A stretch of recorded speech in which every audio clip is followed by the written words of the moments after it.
8월이 됐습니다.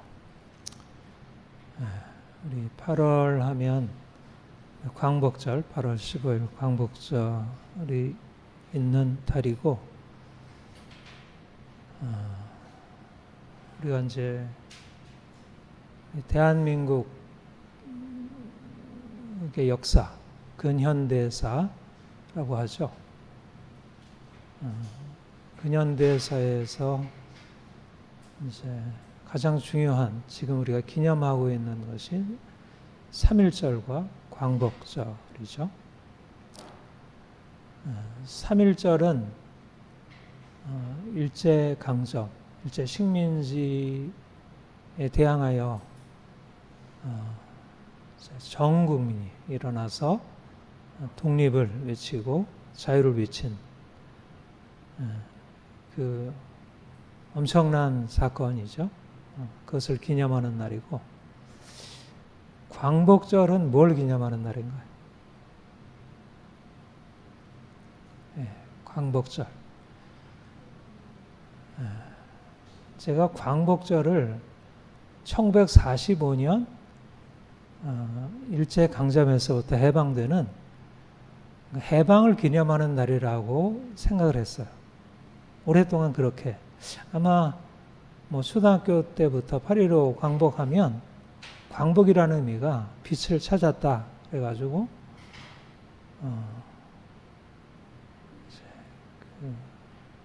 일제강점, 일제식민지 치하에서 벗어나는 것을 기념하는 날이라 생각을 했어요. 여러분들도 그렇게 생각했죠? 지금도 특별히 여기에 대해서 교육을 안 받았으면 그렇게 생각을 하고 있는 게 너무 당연하지 않나. 근데 처음 광복절이라는 날로 처음에 이 절기가 세워질 때는 광복절이 1945년 일제강점에서 해방된 날을 기념하는 게 아니고 1948년 정부 수립, 대한민국 정부 수립, 건국을 기념하는 날이었어요. 그러면 독립기념일이라고도 이제 불리게 되었는데, 마치 1774년 7월 6일을 독립기념일로 부르잖아요. 그래서 대축제가 미국에서 열리고 하죠. 근데 1949년 8월 15일에 1회 광복절이 있었던 거예요. 그러니까 광복절은 해방을 기념하는 날이 아니라 건국을 기념하는 날이에요. 이거는 이제 나중에 여러분들이 좀 역사 공부를 자세히 할 필요가 있습니다. 근데 이게 왜 중요하냐면, 왜 해방절이 아니라 이게 독립을 기념하고 건국을 기념하는 날이라는 게 왜 중요하냐면, 물론 일제강점으로부터 벗어나는 것도 엄청난 자유의 경험이죠. 그렇죠? 그런데 이런 의미에서도 하나님이 우리를 특별히 은혜를 베푸신 거잖아요. 우리가 싸워서 얻은 거 아니잖아요. 연합군이 이제 일본에 대해서 이제 승리하고 우리에게 거저다 준 선물인데, 그것도 은혜죠. 1945년 8월 15일에 해방도. 그러나 진짜 은혜는 뭐냐면, 이게 1948년 8월 15일에 건국이에요. 정부 수립이에요. 근데 이제 우리가 역사 교육을 잘 받지 못해가지고, 또 지금 온통 벌써 해방 후 건국 후 80년이 이제 되어가는데, 이 역사를 왜곡하는, 특별히 이 좌파의 역사 왜곡으로 인해서 이 건국의 개념, 자유민주주의 대한민국, 우리가 지금 이제 헌법으로 보장하고 있는 이 자유민주주의 대한민국 민주공화국이라는 이 의미가 얼마나 중요한지를 우리가 누리고 있으면서 사실 제대로 이걸 깨닫고 있지 못한 거죠.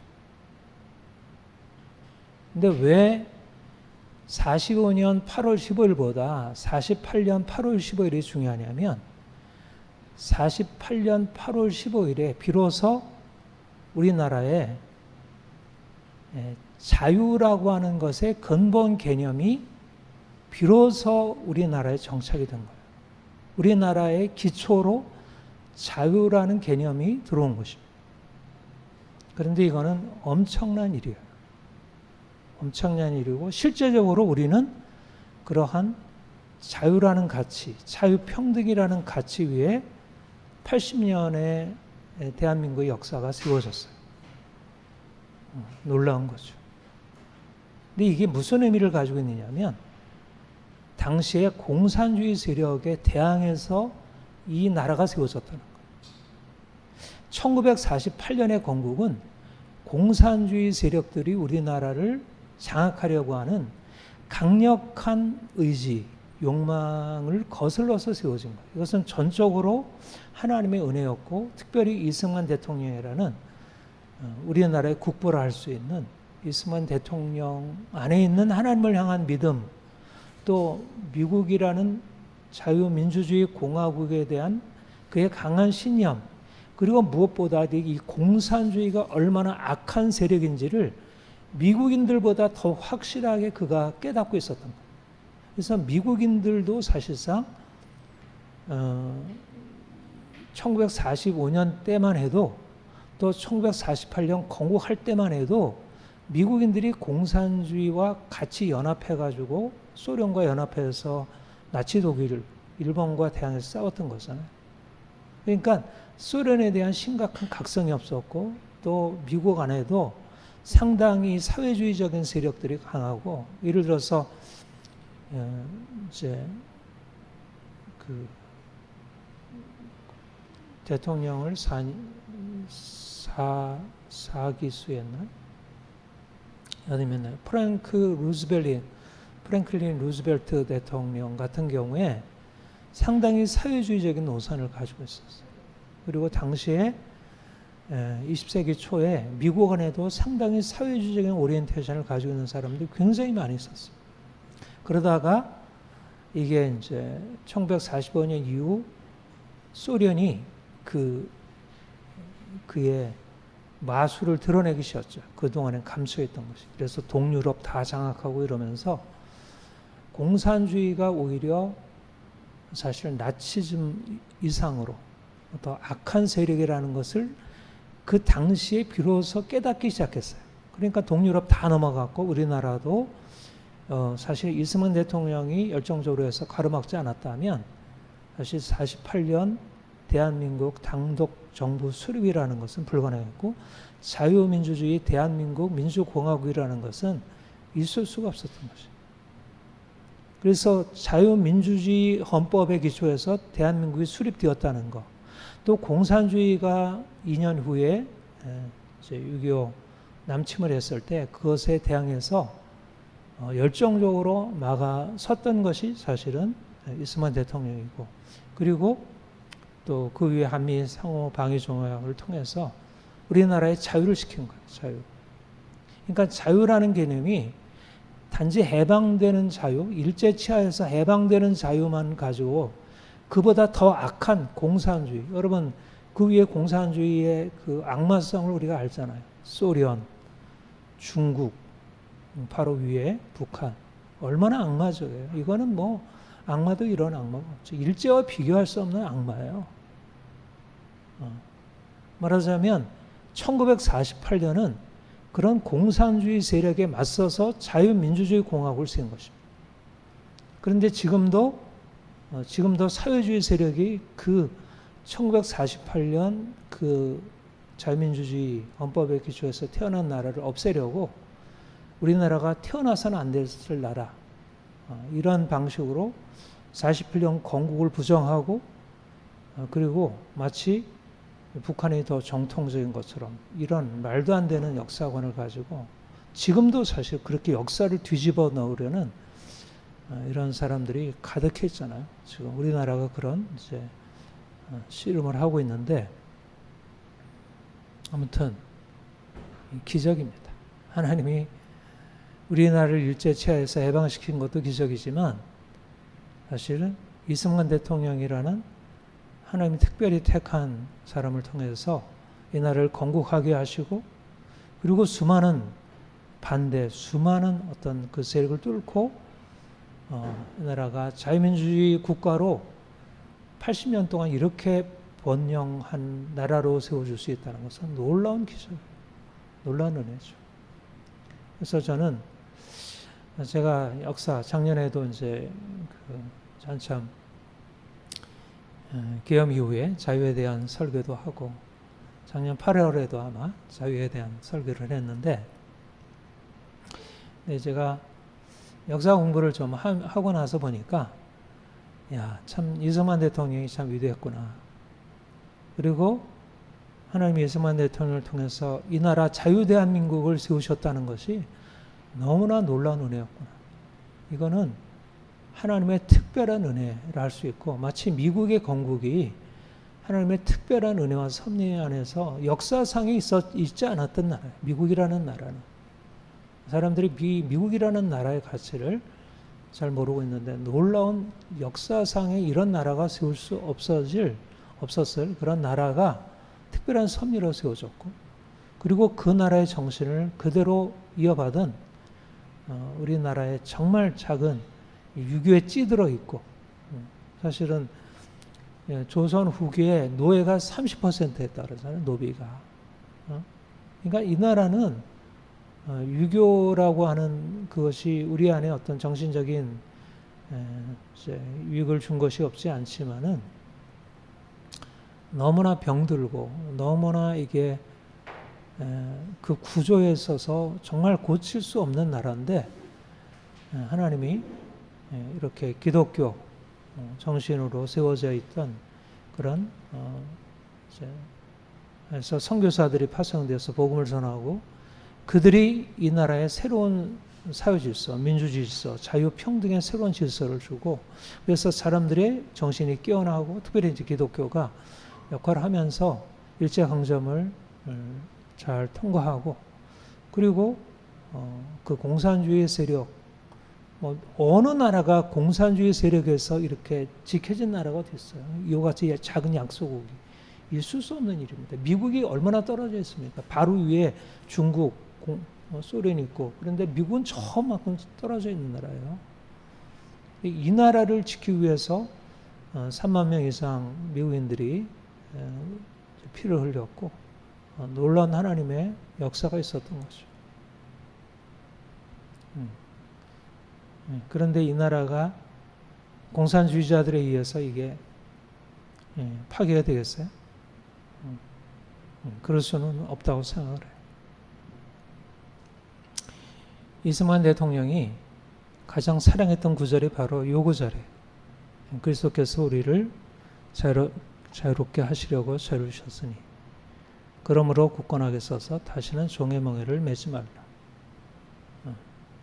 그는 평생 사실 자유라는 가치를 위해서 산 사람이에요. 그가 1899년 한성 감옥에 들어가서 1904년 거기서 추록할 때까지 거기서 독립정신을 짓고 쓰고 그 독립정신 안에 이 자유라는 가치 이 기독교적 가치를 그가 성경에서 비롯된 이 가치를 그가 깨달았고 그래서 기독교를 떠나서는 결코 우리나라가 자유 대한민국으로 설 수 없다. 그렇게 기독교 정신과 자유 대한민국은 같이 간다. 그리고 실제적으로 이제 그래서 그걸 가지고 일제 치하의 강점에 대항해서 싸웠고 독립 운동을 했고 그리고 무엇보다도 더 시급한 문제 이 공산주의 세력이 이제 일제에서 벗어나서 소련이 이제 삼키려고 하는 그 음모를 가지고 들어왔을 때 사실 이승만 대통령이 맨몸으로 막았습니다. 맨몸으로. 그리고 하나님이 그를 높이셔서 온 국민이 그의 말을 듣게 하셨고 그래서 그가 초대 대통령이 되고 그 위에 수많은 반대 세력을 뚫고 이 나라를 민주주의 공화국으로 세웠다는 것에 너무 감사하게 됩니다.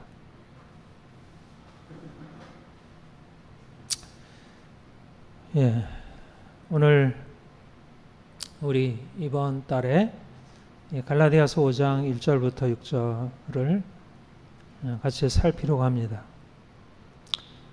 우리 5장 1절 한번 같이 읽겠습니다. 시작. 그리스도께서 우리를 자유롭게 하려고 자유를 주셨으니 그러므로 굳건하게 서서 다시는 종의 멍에를 매지 말고. 네. 그리스도께서 우리를 자유롭게 하시려고 자유를 주셨다. 자유는 우리가 싸워서 얻는, 쟁취해서 얻는 우리의 노력의 산물입니까? 아니면 그리스도께서 우리에게 주신 값없는 선물입니까? 값없는 선물입니다. 자유는 선물이다.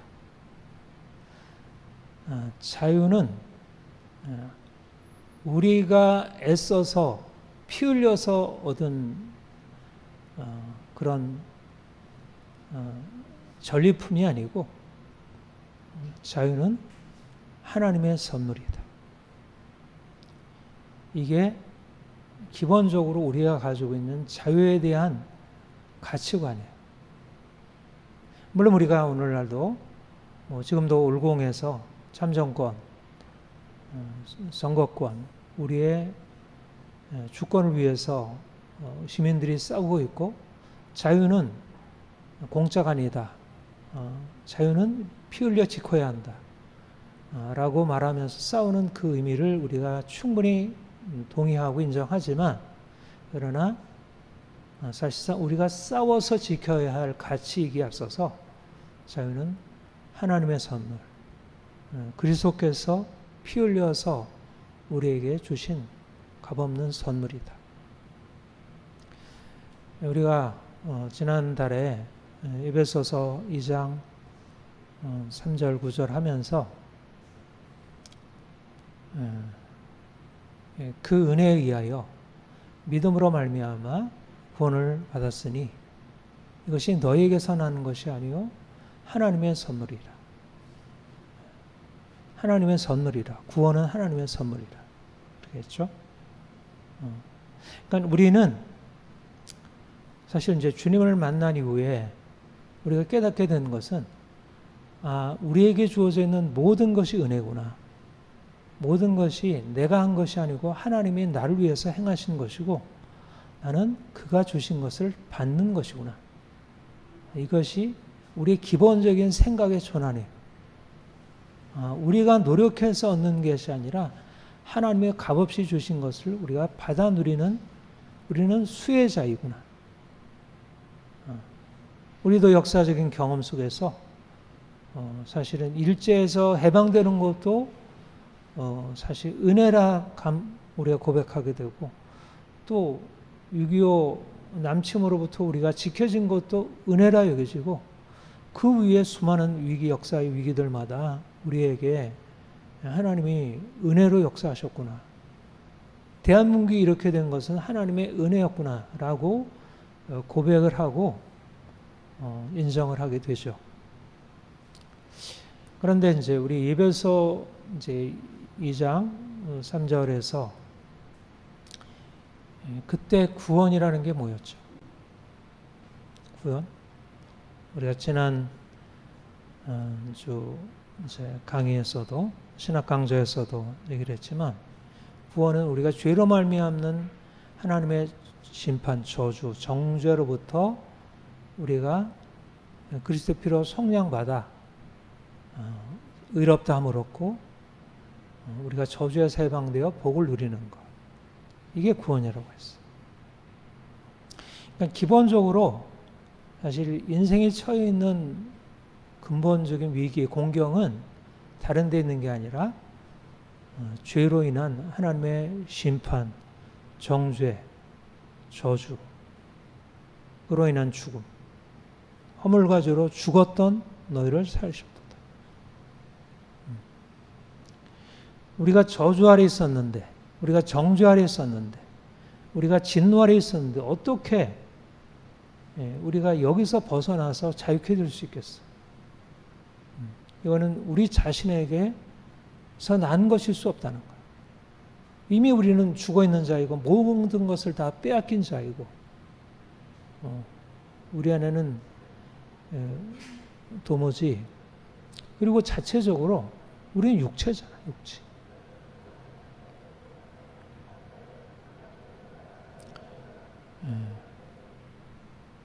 우리 스스로 할 수 없는데 밖에서부터 구원자가 온 것입니다. 위에서부터 구원자가 와서 우리를 건져주신 것입니다. 물에 빠져있는 우리를 건져준 거예요. 노예로 팔려있는 우리를 노예에서 값을 주고 속전을 지불하고 산 거예요. 그러니까 우리 편에서 한 일이 아니라 전적으로 하나님이 하신 일이고, 그러니까 우리가 사실을 예수 그리스도의 십자가를 통해서 깨닫게 되는 것은 이제 더 이상 절망이 아니고 희망이구나. 이제는 죽음이 아니라 생명이구나. 그렇게 우리의 삶에 대해서 긍정적으로 생각을 바꿀 수 있게 된 근원은 어디 있냐면, 내가 이거를 바꿀 수 있다. 내가 노력하면 바꿀 수 있다. 한번 해보자. 한번 해보자. 열심히 한번 해보자. 씨름해보자. 할 수 있다. 이렇게 우리의 의지를 끌어내가지고 한 일이 아니라, 그런 건 아무리 해봐야 사실 완전히 비가 안 와가지고 땅이 쪽쪽 갈라지고 뭐 아무거 했는데 해보자 해가지고 될 일이에요. 뭐 무슨 물을 끌어다 댈 수 없는 일이잖아요. 근데 하늘에서 비가 내려와야 되잖아요. 우리의 희망, 우리의 인생에 대해서는 긍정적인 생각의 전환은 하나님이 우리를 위해서 놀라운 일을 행하셨다. 예수님이 우리를 위해 십자가에 죽으셨고 우리 모든 저주를 담당하셨고 우리를 향한 하나님의 진노가 이미 다 해결되었다. 이제 하나님을 우리를 향해서 화내시고 우리를 미워하시고 우리를 책망하시고 우리를 죽이려고 하지 않으신다. 이제 바뀌었다는 거예요. 상황이 바뀌었다는 거예요.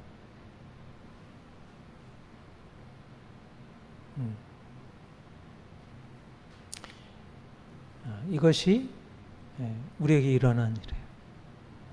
그러니까 우리는 구원을 받은 자이고 구원을 받은 자이기 때문에 우리 자신에 대해서 이제까지 우리가 경험해왔던, 그리고 지금까지도 그 여전히 남아서 우리의 삶을 공격하고 있는 그런 저주, 그런 진노, 이런 것에 대해서 우리는 십자가를 바라보고 주의 은혜를 바라보고 그 은혜 앞에 나아가 주의 긍휼을 구하고 그래서 해결함을 얻고, 이게 새로운 변화의 시작이 된 거죠. 그런데 이런 은혜의 해결책이 오기 전에 사람들이 해왔던 게 뭐냐면 율법이에요. 율법의 행위. 율법의 정죄와 심판을 사람들이 자신의 행위로 막아보려고 한 거예요. 말하자면 막 전쟁에 칼이 날라오고 활이 날라오고 뭐 마차가 달려오고 하는데 이거를 막아보려고 나름대로 씨름을 해온 거예요. 율법의 행위라는 자기 편에서 해결책 가지고 우리 편에서 해결책 가지고 그렇게 세워진 것이 사실은 인류 역사 문명이에요. 인류 역사 문명이었고, 또 특별히 하나님이 이스라엘 백성들을 택하셔서 그들에게 율법을 주시고 그들로 하여금 율법을 행하도록 하셨습니다. 여러분, 율법이라는 게 어떤 의미가 있느냐면, 일단은 두 가지 중요한 의미가 있어요. 하나는 하나님이 누구신지를 알리셔요. 우리가 지난주 신학 강좌에서 얘기한 대로 하나님이 죄에 대한 엄중한 심판자이신 것을. 그래서 사람들을 그 행한 대로 심판하심으로 그의 두려우심, 그의 그 위엄과 영광을 나타내시죠. 그러니까 율법은 그러니까 하나님에 대해서 우리에게 알려주는 굉장히 귀한 것이죠. 그러니까 율법을 통해서 우리 자신의 죄에 대해서 깨닫고 또 우리가 얼마나 악한 존재인지, 우리가 왜 이렇게 공경에 처해 있는지를 율법이 우리에게 가르쳐줘요. 율법이. 그래서 율법은 우리가 예수 그리스도를 통해서 그리스도의 은혜 안에서 우리가 구원을 얻은 이후에도 율법의 저주, 율법의 정죄가 무엇인지를 깨달아는 것은 너무 중요합니다. 율법은 믿는 자들에게도 역시 여전히 동일하게 적용이 되고 있고 단지 율법의 정죄를 벗어나게 하는 은혜가 우리에게 와서 율법의 정죄가 더 이상 두려운 것이 아니고 그 율법의 정죄를 막아서는 그리스도의 은혜 때문에 그것이 우리에게 문제가 아니지, 율법의 정죄라는 것은 사실상 하나님의 어떠하심을 알려주는 거예요. 그런데 많은 사람들은 율법의 정죄를 하나님의 행하심이라고 생각을 안 해요. 그래서 마치 두려움이고 고통이고 인생의 문제이고 문제의 불행이고 재앙이고, 그래서 어떻게든지 그것을 말아보려는 여러 가지 씨름들이 있었다. 많은 종교, 도덕, 철학들이 이제 그래봤죠. 그리고 이스라엘 백성들이 율법을 통해서 하나님을 경험하기도 하지만 그들이 율법을 통해서 어떻게 그 율법을 바라보게 되냐면 뭔가 인생의 문제를 내가 씨름하면 행할 수 있다는 생각을 가지고 그걸 가지고 씨름해 온 거예요. 그런데 주님께서 우리에게 오셔서 말씀하신 것이 보면 율법의 저주에서 벗어날 수 있는 어떠한 길도 없다.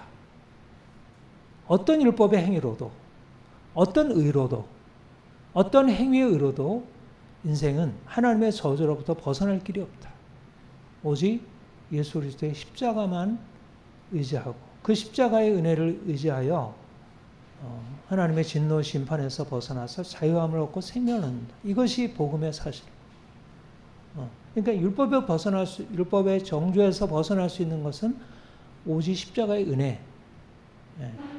내가 이전의 행위가 어떠하든지 간에, 내가 그 행위가 있든지 없든지 간에 오직 십자가의 은혜를 붙드는 믿음이 우리를 정죄에서 벗어나게 한다는 사실을 우리에게 가르쳐 주었어. 그런데 이전에, 그리스도를 만나기 이전에 유대인들에게 있어서 율법이라고 하면 하나님의 정죄를 우리가 선포하는 것이고, 그 정죄를 벗어나서 우리가 의롭다함을 얻으려면 내가 하나님 앞에 의로운 행위를 해야 하고, 그리고 하나님의 정하신 규례를 지켜 행해야 한다는 생각이 아주 뿌리 깊게 박혀 있었던 것입니다. 내가 행하는 것에 따라서 하나님이 심판하시기도 하시고 보상해 주신다는 생각이 뿌리박혀 박혔던 것이에요.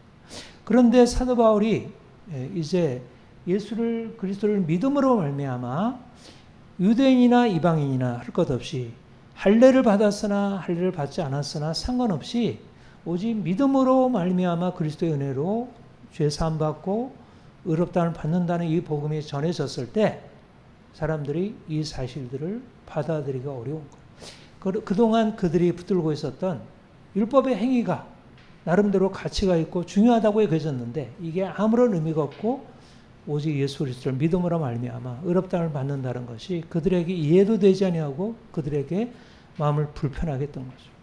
그들이 이제 이방인들과 다르게 그들은 안식일을 지키고 할례를 행하고 음식을 구별해서 먹음으로 그들이 하나님 앞에 인정받고 하나님이 그들을 특별하게 대우해 주시고 그들을 축복하신다고 생각해 왔고, 그래서 그들은 무할례자와 자기를 구별해서 우리는 할례자이고 저들과 우리가 다르게 하나님이 특별히 우리를 사랑하신다 이렇게 생각을 했는데, 이제 사도 바울이 그가 그와 같은 믿음을 가지고 믿는 그리스도인들을 핍박하다가 부활하신 주님 만난 뒤에 성령으로 말미암아 그가 복음을 깨닫고 하나님 앞에 의롭다함을 얻는 길은 자신이 이전에 생각했던 방식으로 율법의 의, 율법의 행위, 할례를 행하고 안식일을 지키고 음식을 구별해 먹는 율법의 행위가 그를 하나님 앞에 의롭다함을 얻게 하는 게 아니라 오직 예수 그리스도께서 날 위해서 죽으시고 날 위해서 다시 사셨음을 믿고 그것을 믿는 믿음으로 그 앞에 나가면 내가 설사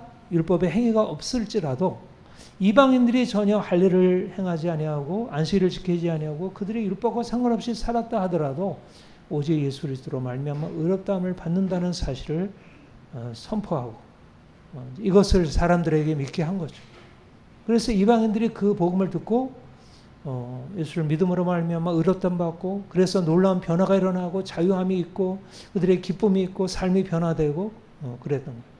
그런데 우리 이 갈라디아서 본문이 갈라디아서를 쓰게 된 이유가 뭐였어요? 유대인 그리스도인들이, 유대주의자들이 갈라디아 교회 사도 바울이 복음을 오직 믿음으로 의롭다 받는다는 이 복음을 선포해서 세워진 갈라디아 교회에 들어와서 사도 바울이 가르쳤던 복음을 뒤집기 시작한 거예요. 사도 바울이 전한 복음은 오직 예수 그리스도의 은혜로 말미암아 그 십자가의 피로 말미암아 내가 구속함 받고 그로 말미암아 죄에서 벗어나고 정죄에서 벗어나서 하나님의 자녀로 복을 누린다. 이방인이라도 상관없이 할례를 받지 않았어도 안식일을 지키지 않아도 어떤 행위가 없을지라도 오직 믿음으로 말미암아 의롭담 받으면 그는 하나님의 백성으로 조금도 문제가 없다. 이렇게 가르쳐 왔는데 갈라디아 교회와 갈라디아의 유대주의자들 율법으로 똘똘 뭉쳐있고 행위가 우리를 의롭게 한다는 그 어려서부터 배운 유대교의 그 아주 뿌리 깊은 생각, 그 신념으로 굳어진 사람들이 들어와서 아니야, 모세법을 지켜야 돼, 할례를 지켜야 돼, 할례를 행해야 돼, 그리고 안식일을 지켜야 하고 여러 절기를 지켜야 하고 음식을 구별해 먹어야 돼. 이런 식으로 율법의 행위로 그들을 끌고 가. 여러분, 율법의 행위로 의롭다면 받을 수 있나요? 율법의 행위는 이미 그리스도께서 오셔서 이미 율법의 행위를 다 이루신 거예요. 할례를 이미 이루신 거예요. 그리고 안식일을 이미 이루신 거예요. 절기를 이미 이루신 거예요. 음식을 구별해서 먹어야 할 이유가 사라진 거예요. 이미 거룩하게 하신 거예요. 그러니까 이미 그들이 붙들고 있던 율법의 행위는 그리스도께서 오심으로 더 이상 의미가 없게 된 거예요. 그리스도 오시기 전까지는 말하자면 그 행위를 통해서 하나님께서 전해주시려는 메시지가 있었지만, 그런데 이제 그리스도가 오서 실체가 나타나니까 이제 비유 그림자로 의미했던 율법의 행위가 더 이상 의미가 없게 된 거죠. 실제적으로 그들이 그 율법의 행위를 가지고 안식일을 지키고 여러 음식을 구별해 먹고 하는 그 행위를 가지고 아무리 철저히 행했다고 하더라도 그 내면은 바뀌지 않는 거예요. 그들이 여전히 죄 아래 있고 그들이 여전히 정죄 아래 있고. 그러니까 유대인이나 헬라인이나 유대인이나 이방인이나 할 것 없이 예수 그리스도의 십자가의 은혜를 의지하지 않으면 정죄에서 벗어날 길이 없고 죄에서 벗어날 길이 없어요. 그러니까 율법의 행위가 없는 이방인이라 하더라도 그들은 예수를 믿기만 하면 그 성령께서 그들 안에 오셔서 그들 안에 모든 묶임을 풀어주시고 두려움에서 벗어나게 하시고 그들의 평안 주시고 그들을 죄의 묶임에서 벗어나게 하시고 이방의 이전에 잘못된 행실에서 벗어나서 그들을 놀라운 변화로 이끌어가요. 그런데 이전에 율법을 가지고 있으면서 율법을 행하고 할례를 가지고 있고 할례를 자랑하고 그리고 안식일을 지켜 행하고 어떻든 철저히 그런 율법의 그것에 철저했던 유대인들은 삶이 변화되지 않는 거예요. 삶이 변화되지 않는 거예요. 하나님의 능력, 생명의 능력이 그들에게 나타나지 않는 거예요. 그래서 사도 바울이 이제 로마서 갈라디아에서 전한 이 복음, 율법의 행위가 아니라 오직 그리스도를 믿음으로 의롭다함 받는다. 놀라운 복음이 전해진 것이고 그거를 이제 루터, 칼빈 같은 종교개혁자들이 다시 회복해서 우리가 그 복음을 붙들고 우리가 이 엄청난 은혜 안으로 들어간 거죠. 그러면 여기 5장 1절에서 말하는 그리스도께서 우리를 자유롭게 하시려고 자유주셨으니 그러므로 굳건하게 서서 다시는 종의 멍에를 매지 말라. 이게 무슨 말인가? 말하자면 율법의 행위가 아무런 우리의 구원을 위해서 아무런 역할을 하지 못한다. 율법의 행위는 그냥 유대인들의 전통이고 그게 나름대로 하는 기능이 있겠지만 사회학적인 이제 문화적인 의미를 가지고 있겠지만 그러나 그것이 하나님의 진노의 심판에서 그들을 자유케 하지 못하고 그 율법의 행위가 그들을 죄에서 자유케 하지 못한다는 거예요. 그러니까 율법의 행위에 대한 어떤 평가가 완전히 달라져 버린 거예요.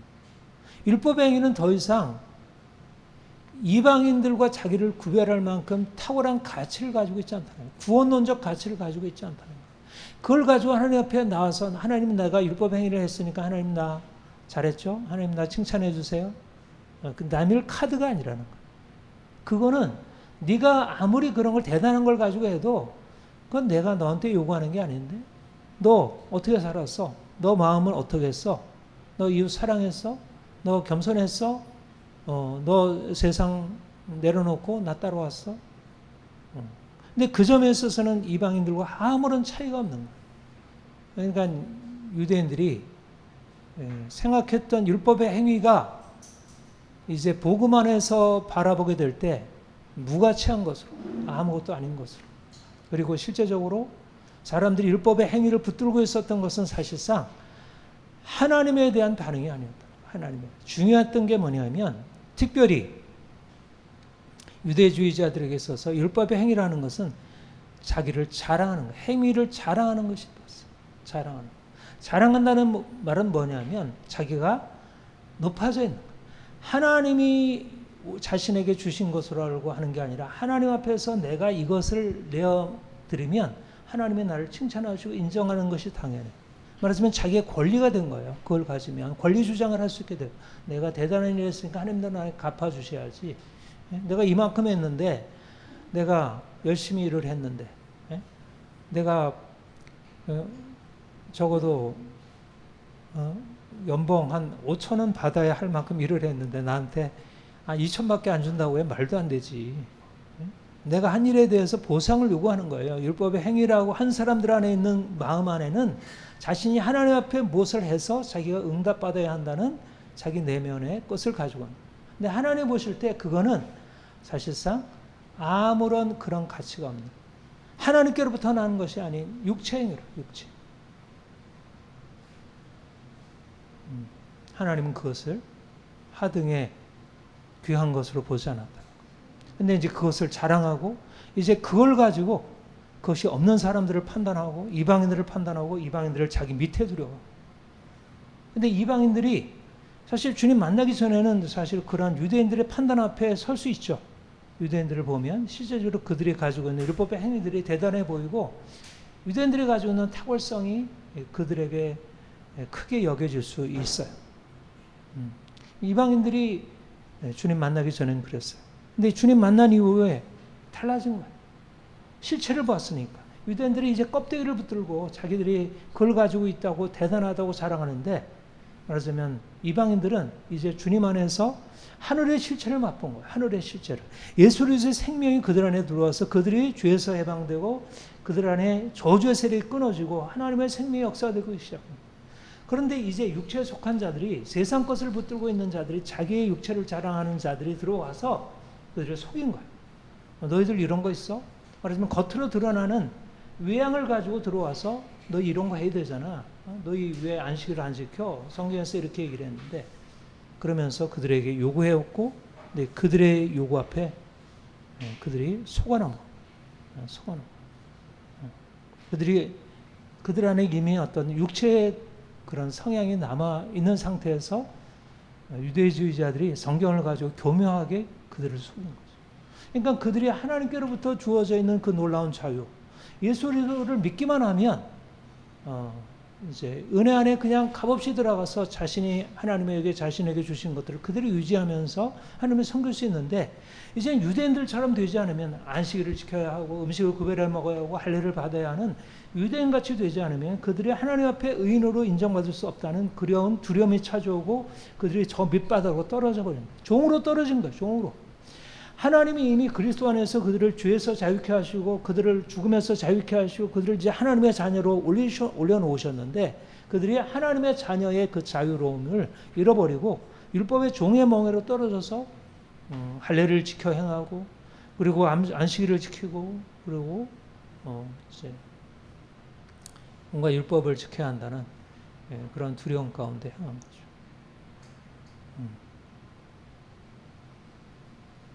뭐가 문제죠? 율법의 행위와 오직 믿음의 가장 큰 차이는 뭐죠? 율법의 행위는 나로부터 출발하는 것이고 사람들의 평가 앞에 서는 것. 율법의 행위를 자랑한다는 얘기는 내가 행한 것에 대해서 사람들이 나를 칭찬해 주는 것이. 하나님이라고 생각하지만 사실 하나님이 아니라 하나님이라고 생각되는 어떤 수많은 사람들의 칭찬과 인정을 향해 나갑니다. 말하자면 하나님을 바라보는 게 아니라 자기 자신과 세상을 바라보는 거죠. 말하자면 은혜가 와서 그들을 그 죄의 멍에에서 그들을 저주에서 속량하고 이제 저주와 죄의 멍에와 함께 있는 율법의 멍에서 자유케 해서 이제 은혜 안에 하나님의 사랑의 그 품 안으로 그들을 옮겨 놓으셨는데 사단이 와서 다시 그들을 이 율법의 멍에 안으로 다시 끌어들인 것. 율법을 지켜야 그들이 죄에서 벗어날 수 있고 그들이 자유할 수 있다는 거짓, 가짜 복음에 그들이 속은 것입니다.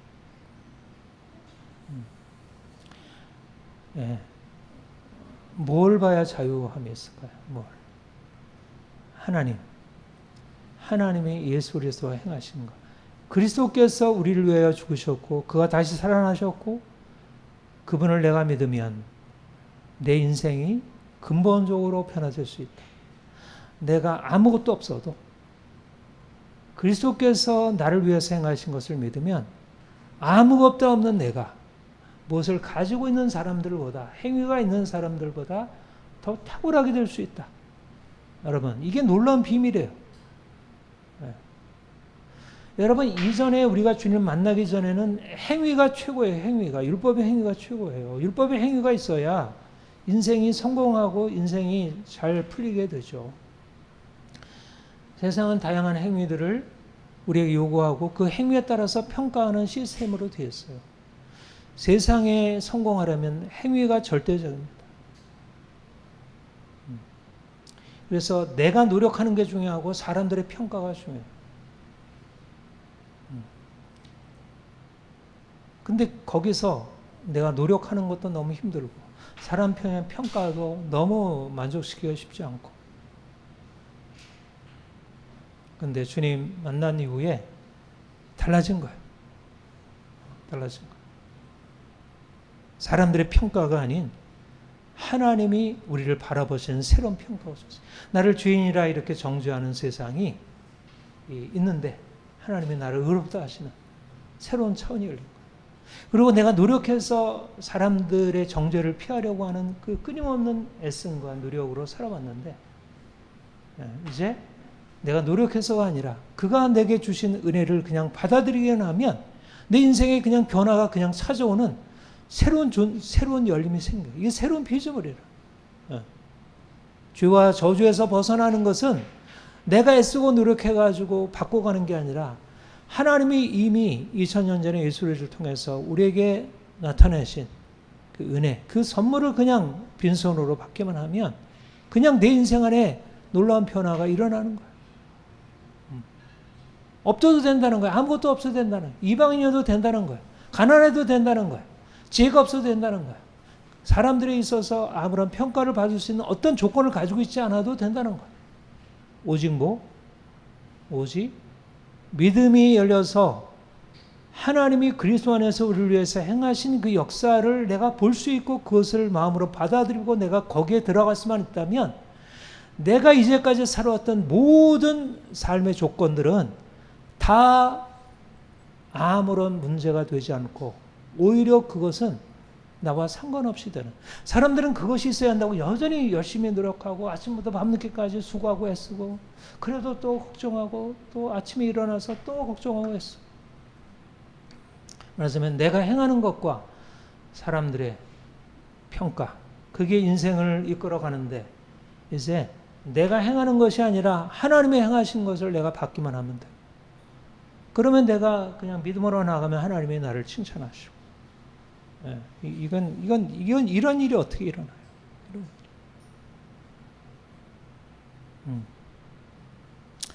율법의 종으로 산다는 것은 결국 사람의 종으로 산다는 거예요. 율법의 종으로 산다는 것은 얼마나 사람들이 나를 어떻게 보나. 여러분 사람들이 우리 자유민주주의 공화국에 산다 그러지만 얼마나 사람들이 자유롭지 못해요. 사람들이 나를 어떻게 보나. 끊임없이 사람들의 평가 앞에 물론 평가가 좀 높은 사람은 그래도 자기 자신에 대해서 자유함이 있겠지만 쉽지가 않죠. 사람들의 종으로 사는 것입니다. 그런데 주님이 우리에게 오셔서 이제 사람들의 종으로 사는 인생, 율법의 멍에 아래 사는 인생을 끝내신 것입니다. 사람들이 너를 바라보고 평가하는 기준으로 너 스스로를 바라보지 말아라. 그들이 바라보는 것과 내가 바라보는 게 다르다. 그들은 행위를 바라보지만 나는 믿음을 바라본다. 이제 믿음으로 그분 앞에 나아가면 사람들은 보지 못하죠. 내가 하나님을 믿는데, 아니 그리고 하나님 믿는다 그러면서 자기가 말하는 것 지키지 않는데 사람들이 칭찬해 줄 거 없잖아요. 오히려 공격할 수 있죠. 그런데 달라지는 거예요. 사람들에게 맞추어서 사람들의 칭찬을 받으려고, 사람들의 비난을 받지 않으려고 씨름하던 것에서 이제 하나님이 나를 받으셨고 하나님이 나를 인정하시고 하나님이 나를 칭찬하시려고 준비하신 그 새로운 체제 안으로 이게 자유민주주의 공화국으로 자유의 나라로 들어간 것입니다. 로마서 2장 29절 오직 이면적 유대인이 유대인이며 할례는 마음에 할지니 영에 있고 율법 조문에 있지 아니한 것이라. 그 칭찬이 사람에게서가 아니요 다만 하나님에게서니라. 이방인이요, 이방인. 이방인들이 유대인입니까? 유대인이 아닙니까? 유대인이 아니죠.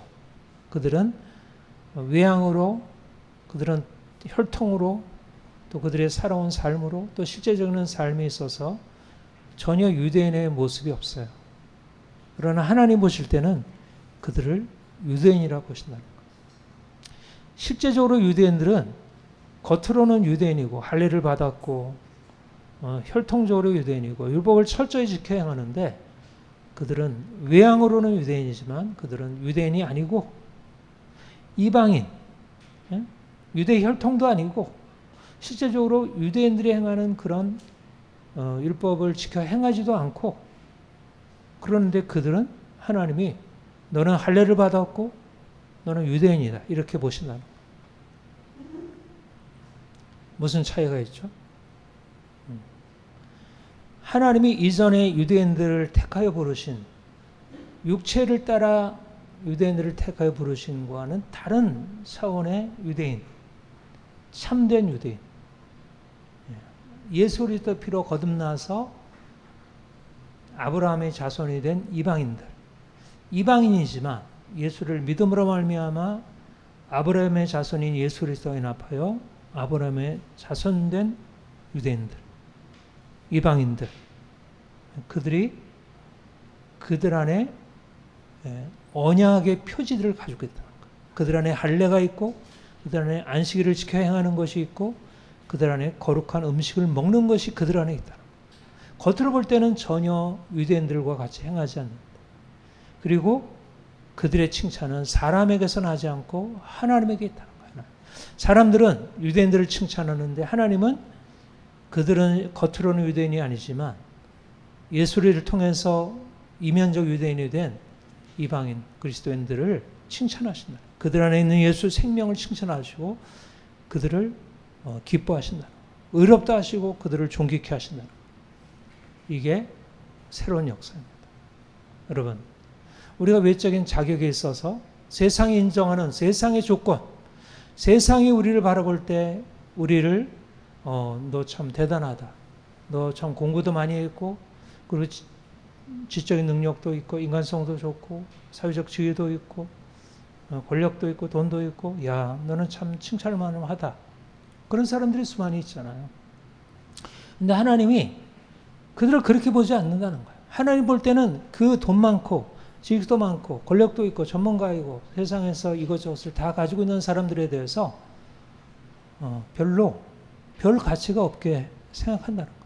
그리고 우리 같이 돈도 없고 육체를 따라 지혜도 없고 능력도 없고 신분도 낮은 우리 안에 성령께서 오셔서 놀라운 세를 향하셔서 우리가 이전에 갖지 못한 새로운 신분, 하나님의 자녀라는 신분, 왕 같은 제자형이라는 신분, 세상에 갖지 못한 놀라운 지혜와 능력을 갖춘 자라는 새로운 신분을 우리에게 말씀하시고 실제적으로 그 일을 행하시는 거예요. 그냥 우리에게 그런 신분을 너에게 줬어. 너는 그냥 그렇게 인정하고 살아. 만이 아니고 우리가 그 신분을 인정하고 하나님 앞에 믿음으로 나아가면 하나님이 실질적으로 우리의 삶에 그런 변화를 주신다는 거예요. 그러니까 더 이상 우리가 율법 아래 있을 이유가 없는 거죠. 아니 율법 아래 있어가지고 사람들의 칭찬을 받는 수많은 사람들이 있지만 그들은 율법에 끊임없이 종으로 살아가야 돼요.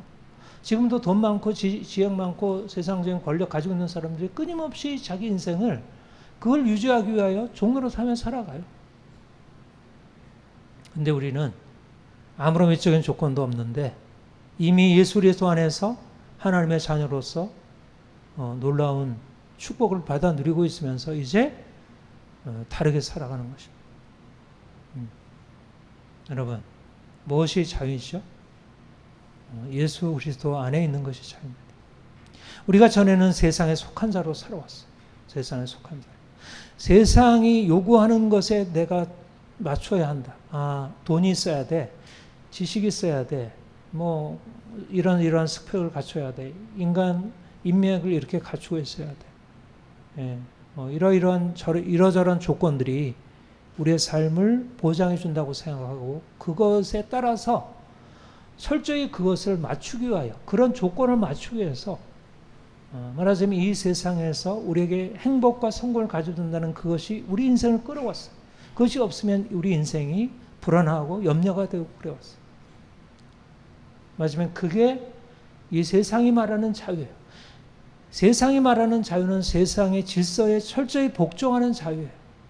세상의 자본주의 질서, 세상의 그런 성공의 질서, 돈의 질서, 세상의 인정의 질서에 우리가 복종하는 삶을 살아온 것입니다.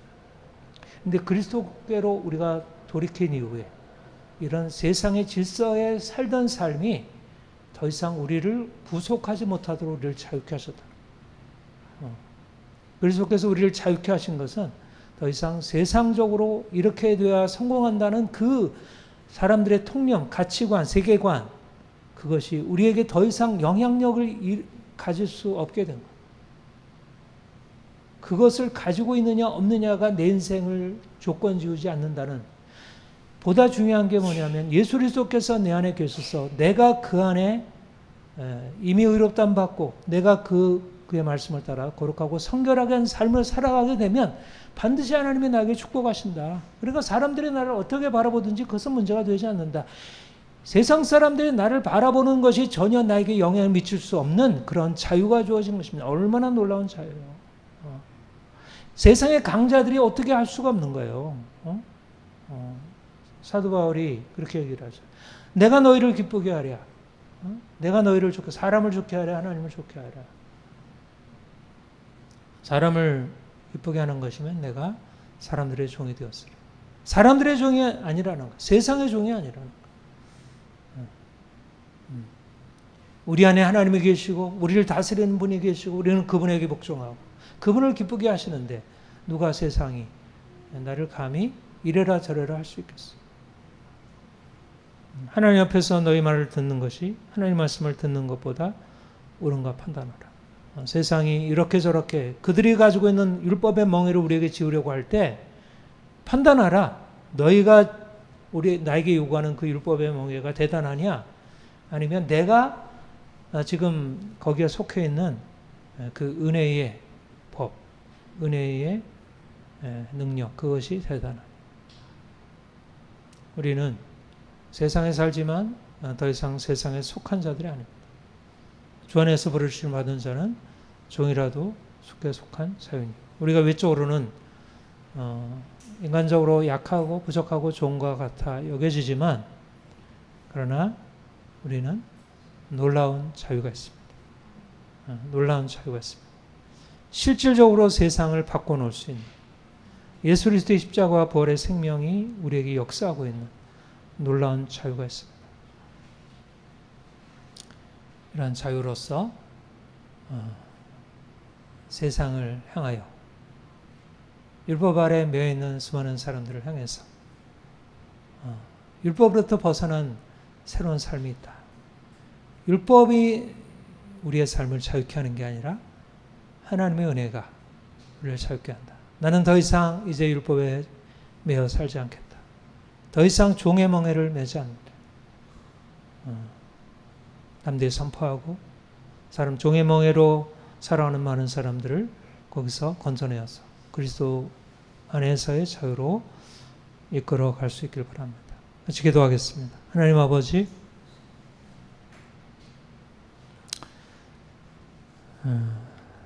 우리가 주님을 만나지 않았다면 여전히 죄로 인하여 정죄, 저주, 진노의 심판 아래에 놓여 있었을 것입니다. 주님이 우리에게 오셔서 그리스도의 피로 우리를 속량하시고 우리를 그 그리스도 안에서 의롭다함을 얻게 하시고 하나님의 자녀로 기쁘고 자유로운 인생 살게 하셨습니다. 주님, 많은 사람들은 세상을 두려워하고 율법의 멍에 아래 사는 것을 너무나 당연하게 받아들이고 삽니다.